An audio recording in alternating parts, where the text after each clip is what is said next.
Bom dia, bom dia, bom dia. Sejam todos bem-vindos, sejam todas bem-vindas para mais um vídeo falando da palavra de Deus, de motivação, de riqueza, sabedoria e prosperidade, todas as coisas boas e maravilhosas que Deus fez para mim e também para você. Então sejam todos bem-vindos, façam todos um excelente dia, façam todos um excepcional dia.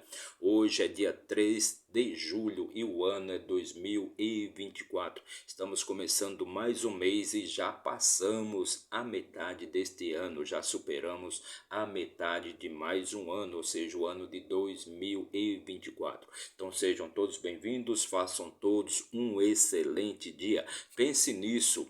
Você já observou a natureza? Você já percebeu que a água do rio sempre corre para o mar e o mar nunca transborda e também nunca esvazia, mas o rio às vezes esvazia? Então é exatamente assim que funciona a natureza. As coisas sempre vão fluir, a água sempre vai fluir e sua vida sempre vai fluir e tudo que existe na natureza sempre vai fluir para onde tem mais, ou seja, a água do rio sempre vai fluir para o mar e nunca é o contrário. E às vezes o rio seca, mas o mar nunca seca. Por quê?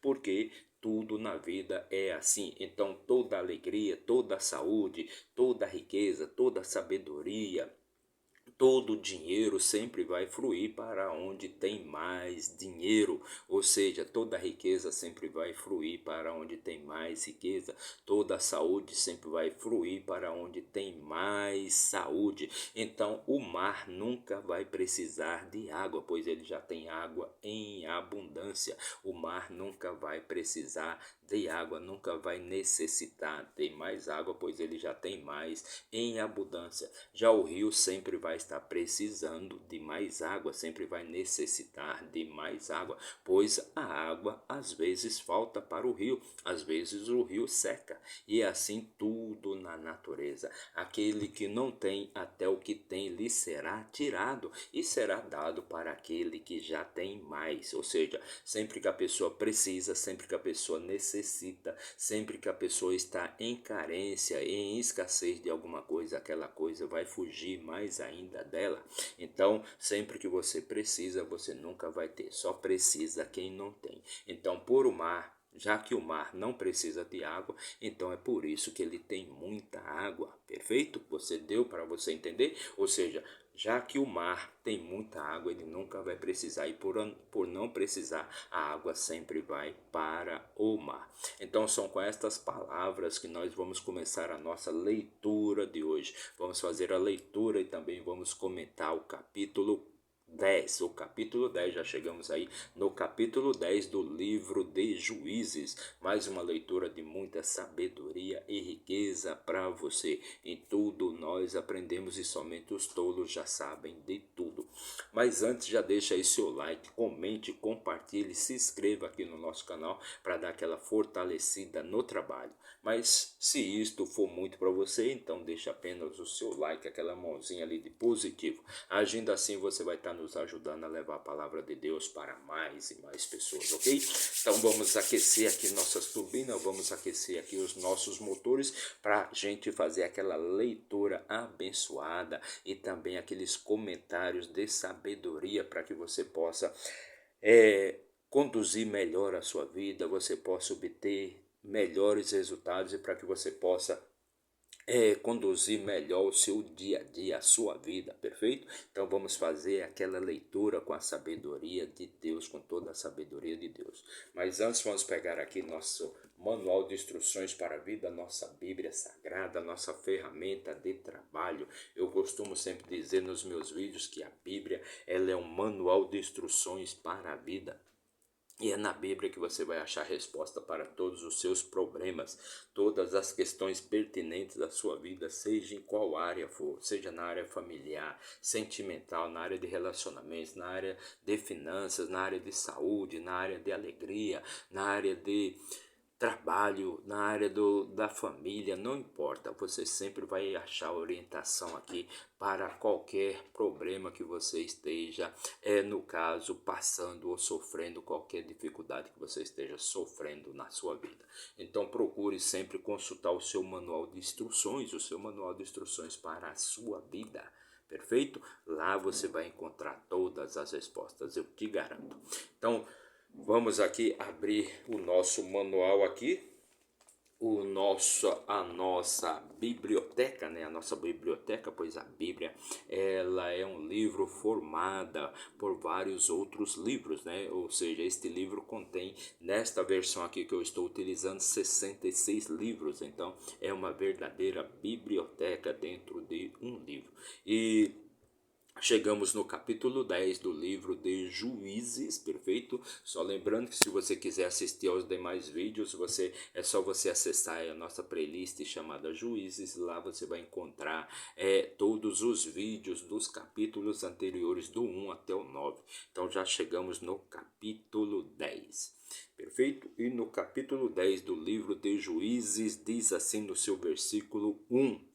Perfeito? Então nós estamos aqui falando da era, né, onde o povo de Israel, por não ter um comando, por não ter um líder, por não ter uma liderança, aquele povo sempre vivia se prostituindo, sempre vivia fugindo, se afastando de Deus, reclamando, blasfemando, como eles sempre fizeram, na verdade, desde da existência deles lá, desde a história da escravidão do Egito. Mas eles não foram escravizados apenas pelos egípcios. Na verdade, aquele foi o maior período de escravidão deles, né, para com um único povo, ou seja, os egípcios, mas eles foram escravizados por praticamente todos os povos ali do Oriente. Por quê? Porque era um povo rebelde, era um povo reclamão, era um povo que criticava de tudo, era um povo que não estava satisfeito com nada, e este povo sempre estava à procura de novos deuses, novos costumes, novas leis, né?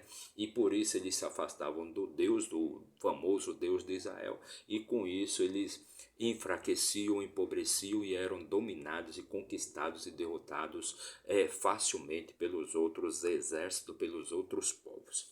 Então, no capítulo 10 do livro de Juízes diz assim: e depois de Abimeleque, lembrando que Abimeleque foi um dos filhos de Gideão, né? Gideão teve 70 filhos, estamos aqui falando apenas dos filhos homens, né? Então supomos que ele teve também várias filhas. Então, só entre os filhos homens foram 70 filhos que Gideão teve com diversas mulheres, inclusive com uma concubina que ele tinha na cidade de Siquém, e esta concubina lhe deu um filho chamado Abimeleque. E Abimeleque tentou ali liderar, governar, reinar sobre Israel, lembrando que ainda não é a era dos reis, né?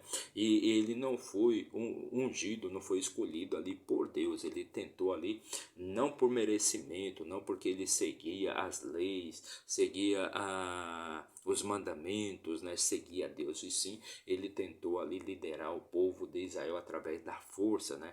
Então o que ele fez? Ele foi lá e matou os seus 70 irmãos, matou 70 irmãos. Então ele foi muito impiedoso com seus irmãos, com a casa do seu pai. Ele foi lá e matou todos os seus irmãos. Só restou um, que era o mais novo, e este se escondeu, fugiu e conseguiu sair vivo, conseguiu sobreviver. Então depois que Abimeleque ele matou seus irmãos, então ele reinou ali, ele reinou em Israel por 3 anos, e aquele povo que o havia ajudado a derrotar a casa do seu pai, a matar seus irmãos, depois todo esse povo, que era o povo da cidade de Siquém, depois este povo se voltou contra eles. Então você percebe que o povo de Israel sempre foi um povo muito prostituto, né? Um povo vulgar, um povo fraco, né? Porque qualquer coisa eles já estavam procurando, outros líderes, outros deuses, sempre dependiam ali de alguém para liderar a massa, né? Para liderar aquela massa de pessoas. Então eles escolheram aqui Abimeleque, depois eles mesmos foram lá e destruíram Abimeleque, traíram Abimeleque, e Abimeleque também destruiu toda a cidade de Siquém, matou todos os homens e as pessoas que ele conseguiu encontrar. Então, depois de Abimeleque, levantou-se Tola, filho de Puã, o filho de Dodô, um homem de Isacar para defender Israel, e ele habitou em Samir, no monte Efraim. Então, depois que Abimeleque foi morto, e Abimeleque foi morto ali por uma mulher atirou uma pedra na sua cabeça, e aquela pedra rachou seu crânio, e ele morreu ali, né? Ele morreu ali na cidade deixa eu lembrar aqui, de Tebes, na cidade de Tebes, perfeito? Então ele foi atingido, né? Uma certa mulher daquela cidade, e ele atingiu ele com uma pedra, e a pedra quebrou o seu crânio. Então ele foi, depois que Abimeleque morreu, então quem assumiu, quem foi ungido por Deus, Deus ali no caso levantou 12 juízes para que estes juízes pudessem liderar e julgar ali o povo de Israel. Ele julgou Israel por 23 anos e morreu, e foi sepultado em Samir. Então este homem, né, no caso Tola, né, ele julgou, ele foi juiz ali do povo de Israel por 23 anos. Depois, quando ele morreu, ele foi sepultado em Samir, que era a sua cidade. E depois dele levantou-se Jair, um gileadita, e julgou Israel por 22 anos. Para quem não sabe o que significa a expressão gileadita e o que significa o monte Efraim, então são, por exemplo, Efraim, Gileade, Judá, Asser, Isacar, né? Benjamim, então são todos filhos de Jacó, ou seja, os 12 filhos de Jacó formaram as 12 tribos da famosa terra de Israel, as 12 tribos de Israel. Então depois que, no caso, Tola morreu, então quem assumiu foi Jair, e depois se levantou Jair, um gileadita, e julgou Israel por 22 anos. Ele teve 30 filhos que montavam 30 jumentos, potros, e tinha 30 cidades que são chamadas Ravote e Jair até este dia, as quais estão na terra de Gileade. Então Jair, né, foi mais um juiz ali levantado por Deus, e ele governou, ele liderou, ele julgou o povo de Israel por 22 anos, perfeito? E ele teve 30 filhos, e esses 30 filhos montavam 30 jumentos e tinham 30 cidades chamadas Ravote e Jair, perfeito?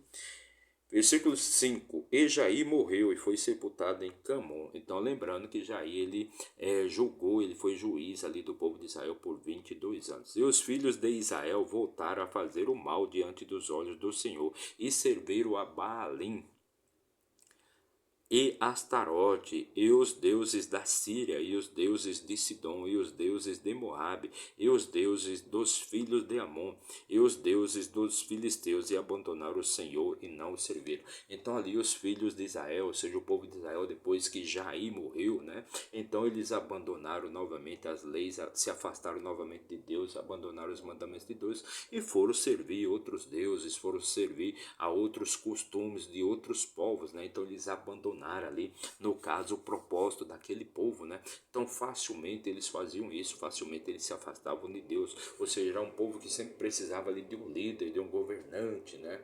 Para ensiná-los o que era certo e o que era errado, para que eles não se afastassem de Deus. Mas tão logo este governante, tão logo esse juiz, tão logo esse líder morria, eles de imediato eles já iam seguir outros deuses, iam seguir outros propósitos, iam seguir a outras leis que não aquelas de Deus. Então eles deixavam de servir a Deus e iam servir a outros deuses. E a ira do Senhor se acendeu contra Israel, e ele os vendeu às mãos dos filisteus e às mãos dos filhos de Amon.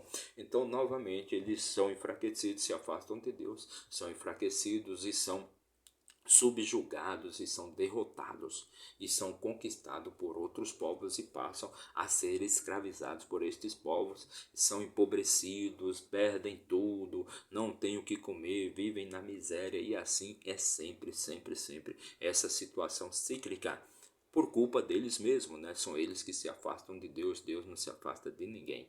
Então estão sempre se afastando de Deus, depois vão pedir ajuda, vão pedir misericórdia, vão pedir a graça de Deus. Versículo 8. E naquele ano eles atormentaram e oprimiram os filhos de Israel 18 anos, todos os filhos de Israel que estavam no outro lado do Jordão, na terra dos amorreus, que é Gileade. Gileade, né? Que é a terra dos amorreus, que era a terra dos amorreus, perfeito? Então ali eles foram escravizados novamente pelos filisteus por 18 anos. Além disso, os filhos de Amon atravessaram o Jordão para lutar também contra Judá, contra Benjamim e a casa de Efraim, de modo que Israel ficou sobremaneira aflito. Então, os filhos de Amon, né? Eles atravessaram o Jordão e foram também lá conquistar as terras das outras tribos, né? Entre elas as tribos de Benjamim, de Judá e também a tribo de Efraim. Então eles derrotaram também e oprimiram e escravizaram estes povos, o povo dessas outras tribos também. E os filhos de Israel clamaram ao Senhor, dizendo: Contra ti pecamos, porque abandonamos o nosso Deus e também servimos a Baalim. Então, novamente, aquele povo, depois que é capturado, é empobrecido, é enfraquecido, que está ali na miséria. Então, é sempre aquela questão do pico e do vale. Pico, vale, ou seja, sempre que eles estão lá em cima, eles se afastam de Deus, esquecem de Deus, eles acham que podem resolver todas as coisas, que eles são capazes, é essa chamada soberba, né? Mas aí eles perdem a proteção de Deus e são conquistados e são derrotados pelos outros povos. E novamente vão clamar, vão chorar, vão pedir misericórdia para que Deus os ajude. Versículo 11: E o Senhor disse aos filhos de Israel: Não vos libertei dos egípcios e dos amorreus e dos filhos de Amon e dos filisteus. Ou seja, Deus já havia libertado eles de várias situações de escravidão, vários períodos de escravidão. Então, novamente, aqueles estão clamando a Deus. Os sidônios e os amalequitas, os maonitas também vos oprimiram, e vós clamastes a mim, eu vos libertei das suas mãos. Versículo 12. Ou seja, Deus já havia libertado eles de vários outros povos, vários outros períodos de escravidão. Contudo, vós me abandonastes, e eles sempre abandonavam Deus. Contudo, vós me abandonastes e servistes a outros deuses, pelo que eu não mais vos libertarei. Então Deus está dizendo aqui que não vai mais libertá-los, pois Deus já fez isso diversas vezes. Eles sempre erram, sempre cometem o mesmo erro, com o mesmo pecado de se afastarem de Deus. E declamai aos deuses que vós escolhestes, que eles vos libertem no tempo da vossa tribulação. Então Deus está falando aqui, então vocês devem agora clamar aos deuses. Vocês se afastaram de mim e começaram a seguir outros deuses, outros costumes, outros mandamentos. Então que vocês façam isso, que vocês peçam aos os deuses que vocês escolheram, que eles livrem vocês desta tribulação. Deus, não vou fazer isso. E os filhos de Israel disseram ao Senhor: Pecamos, faz conosco o que te parecer bom, porém nos liberta, rogamos-te nesse dia. Então os filhos de Israel novamente eles pedem e clamam a Deus para que Deus libertem eles, né? Nós pecamos, então faça conosco o que bem entender, mas nos libertem desta tribulação neste dia. Eles puseram de lado os deuses estranhos que tinham entre eles e serviram ao Senhor, e a sua alma ficou consternada com a desgraça de Israel. Então que eles estavam seguindo outros deuses, eles colocaram de lado aqueles deuses, se afastaram daqueles deuses, destruíram seus templos, destruíram suas estátuas e suas imagens, e novamente voltaram à adoração de Deus, do Deus de Israel. Então eles ficaram ali, voltaram a se aproximar do Deus de Israel, pois. E Deus ficou consternado ali com a desgraça que sobreveio sobre aquele povo, que é como aquele povo estava na miséria, na desgraça, sendo escravizado e sendo oprimido. Então os filhos de Amon se reuniram e acamparam em Gileade, e os filhos de Israel se ajuntaram todos e acamparam em Mispa. Então se repete sempre aquela mesma história, sempre a mesma coisa, ou seja, eles se afastam de Deus. Eles começam a seguir outros deuses, outros povos, outros costumes, perfeito? E é uma coisa que é recorrente ali no povo de Israel, que é um povo que gosta de luta, gosta da matança, gosta da morte, né? Então eles sempre cometem esses erros, né? De infinitos, desde lá, na verdade, desde a era de Isaac, Esaú, Jacó, né? Tirando aí um pouco o que não teve muitos erros foi Abraão, né? Mas até Abraão também errou, mas eles sempre vivem cometendo esses erros, né? E de serem escravizados, por exemplo, o Jacó foi escravizado pelo seu próprio tio por 20 anos. Né? Por quê? Porque Jacó havia errado, havia cometido, havia enganado. O próprio nome Jacó significa enganador, né? Enganador. Então, eles sempre vivem nessas tribulações e parece que eles gostam dessa questão da guerra, né? Porque eles cometem esses erros que é para justificar a guerra, né? Que aí eles vão se reunir, depois eles se reúnem aos milhões, aos milhares, né? Para combater os inimigos que eles mesmos criaram. Né, que eles mesmos criaram. Então eles vivem sempre numa situação de guerra e olha o que está acontecendo lá hoje, Israel contra Gaza, né? Ou seja, uma verdadeira matança, matando um monte de gente aí por nada, só por riqueza, por poder, essas coisas. Então o povo de Israel sempre vive nessas questões aí, sempre se repete a mesma coisa, o mesmo vício, né? Que é para que aconteça a guerra, para que aconteça a matança, para que venha um Salvador, para que venha um libertador, para que venha um Messias. Esse Messias nunca chega, e se chegar Deus vivo lá e disser para eles que é o verdadeiro Messias que vai libertá-los, eles não vão acreditar, né? Porque na verdade eles não querem, né? Eles não querem, na verdade, que a situação se resolva. O que eles querem é sempre que perdure a batalha, a guerra e a matança. Versículo 18: E o povo e os príncipes de Gileade disseram uns aos outros: Que homem, ou seja, que homem, que Salvador, que Messias, que homem é aquele que começará a luta contra os filhos de Amon. Ele será o cabeça sobre todos os habitantes de Gileade. Então, os príncipes de Gileade disseram uns aos outros: Que homem é aquele que começará a luta? Então sempre tem que existir a luta, a batalha, a desgraça, a matança, a guerra, para que o povo de Israel, né, consiga provar, consiga, né, se estabelecer, porque sempre o problema está neles, são eles que se afastam de Deus. Então percebe? Sempre vai precisar de um líder, de um cabeça, de alguém para libertar o povo de Israel da opressão, da escravidão. Mas são eles que escolhem esta situação. São eles que fazem com que isso venha acontecer sobre eles. Então, esta foi a nossa leitura de hoje. Fizemos a leitura e também comentamos o capítulo 10 do livro de Juízes, um capítulo até curto, com apenas 18 versículos, né? Então fizemos a leitura do capítulo de Juízes, do capítulo 10 do livro de Juízes, e para você que nos acompanhou aí por um minuto, meu muito obrigado, que Deus abençoe sua vida grandemente. Mas se você ficou até o final, meu muito obrigado também, que Deus abençoe sua vida, que você tenha paz espiritual, riqueza, sabedoria e vida plena, todas as coisas boas que Deus fez para mim e também para você. Não se esqueça de se inscrever aí no nosso canal, deixar seu like, seu comentário, pois agindo assim você vai estar nos ajudando a levar uma palavra de alegria, de riqueza, de sabedoria e motivação para a vida das pessoas, ok? Então, meu muito obrigado e até amanhã, se Deus assim nos permitir. Valeu!